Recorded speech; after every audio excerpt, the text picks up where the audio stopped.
Glass water ఇవ్వను. నేను అడగగానే చాలు చాలు నేను అడగగానే వాటర్ తెచ్చేస్తాడు అన్న. అదే ఇంకొకసారి అడిగా, అన్న వాటర్ అన్నా అన్న, స్పందించరా అన్న, వాటర్ అన్నా అన్న, స్పందించరా. అప్పుడు అమ్మ ఏమనిది, ఏమయ్యా వాసుబాబు పాప అన్ని సార్లు అడుగు, ఇసాకు బాబు అడుగుతున్నప్పుడు మంచిలు ఇవ్వచ్చుగా, ఏంటి చెప్పిన మాట వినవు అనేది. అప్పుడు వాసన ఇంకా తెలివైనడు కాబట్టి ఆయన ఏమంటాడు తెలుసా, ఎందుకు వింటలేదమ్మా, వింటున్నాగా అంటాడు. నిజంగానే వింటున్నాడు. ఏ ఇంటి వింటున్నాడు? ఈ ఇంటి వింటున్నాడు. అవునా, వింటలేదా?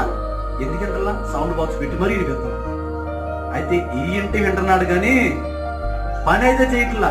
ఈరోజు క్రైస్తవుడు కూడా ఎలా ఉన్నారంటే ఆయన అంటున్నాడు, నేను అట్లా యేసు ప్రభు అంటున్నాడు, మీరు వింటున్నారు, ఎలా వింటున్నారు?